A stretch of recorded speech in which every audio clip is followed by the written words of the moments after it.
I know what you're thinking. Does this girl have any other hairstyles? No. No, I do not. So, shall we go on? Alright, so in the course of, since I started doing this channel, the videos that I've uploaded, I feel like I've been sort of biblically focused, and I haven't really talked about things that I've wanted to talk about that aren't necessarily from the Bible. So let's get more candid now, shall we?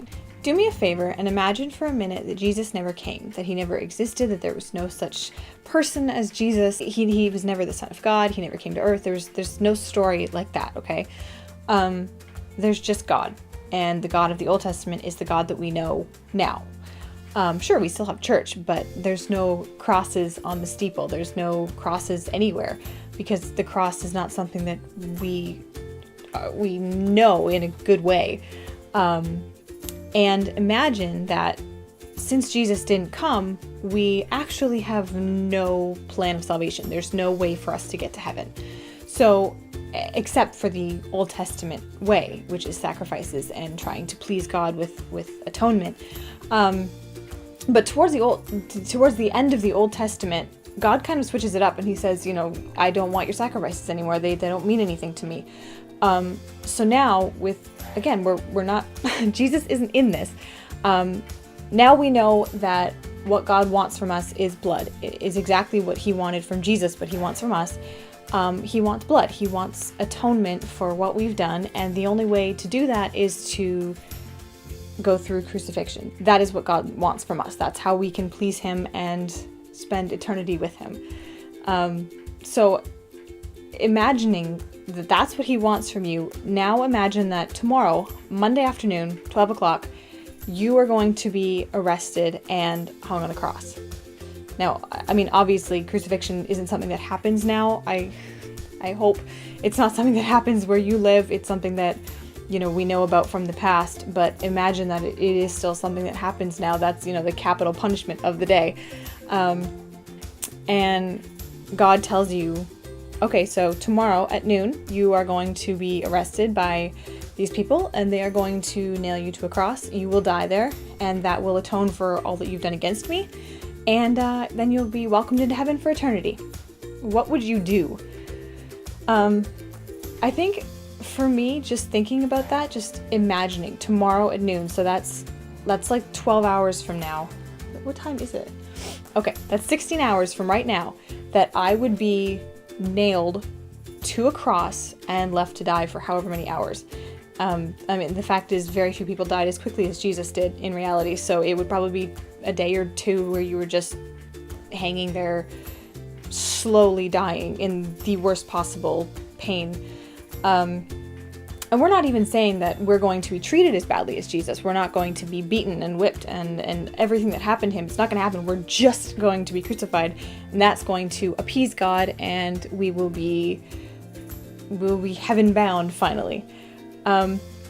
Just thinking about that makes me kind of sick to my stomach, imagining that there's a deadline coming, and with that comes, I have to face something that's so awful that I don't even want to imagine it, much less, picture myself in that situation. But this is what God wants from me, and this will keep me from hell and eternity away from God, and all I have to do is die. I don't know about you. I don't know how you would react to that, but if that was put in front of you, and this was something you really had to face, this wasn't an option. This was either you do this and you please God, or you don't do this and you are destined for hell. I think that is absolutely terrifying. If that was put in front of me, can I be honest?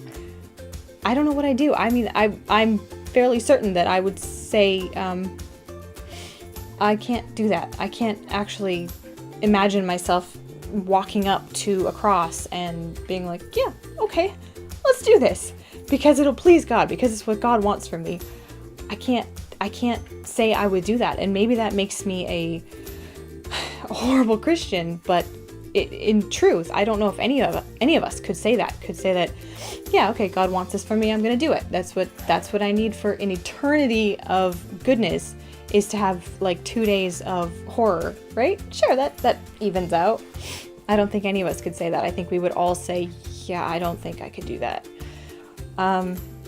So if my salvation, if my way to pleasing God and my way to heaven was my own death in that way, my own crucifixion, I would not be a Christian right now.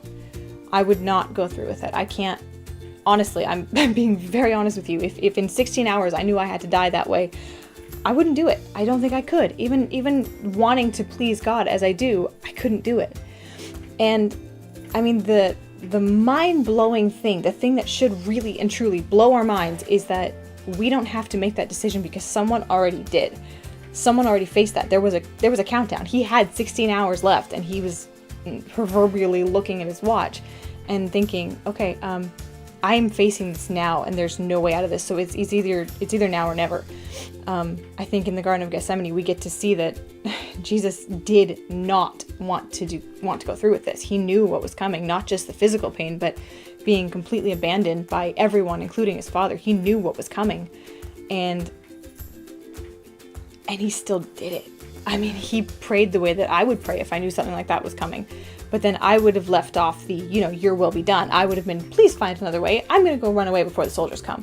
He didn't do it. He stayed. He walked up to them of his own free will. He faced them. He let them take him away. He let them beat him and whip him and put a crown of thorns on his head and nail him to a cross. Like, all of these things logically shouldn't have happened in my mind. They wouldn't have happened if I had had any control of that kind of situation. If I was in that situation and I had the power to get out of it, I would have. I mean, we know that Jesus was strong, like incredibly strong and like just dedicated to his Father, but I don't think any of us have actually thought about just how dedicated he was, how much he wanted to please him, how much he wanted to save us, how much he loved his Father and how much he loved us. Once you put yourself in his shoes and you stare down what he was staring down, and I mean, the fact is, I wouldn't even die for myself.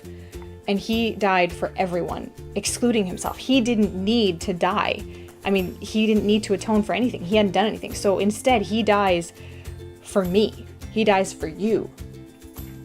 I mean, that is something that over the past 2 years has truly just amazed me on a level that I didn't know before. It's something that I've come to see on a very human level of what he was facing and why he was facing it, and the fact that he didn't back away, I think is astonishing. I think it's amazing, and it's something that if we are to truly appreciate Jesus, appreciate God, appreciate what happened for us, the only way to do that is to put yourself in his shoes and look at what was coming and to see that he didn't give up. I mean, it's incredible. And I mean, if that doesn't just make you kind of, yeah, okay, wow.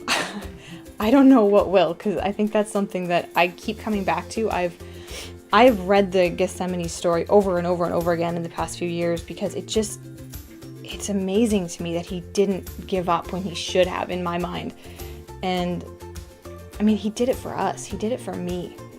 I think that is just so incredible. He died for sins that weren't his, and I wouldn't even die for sins that are mine, are things that I know I've done that offended God, and I still, because of my fear, because of my not wanting to be in pain, not wanting to be hurt or to die, I wouldn't pay for my own sins. And instead, he pays for all of ours.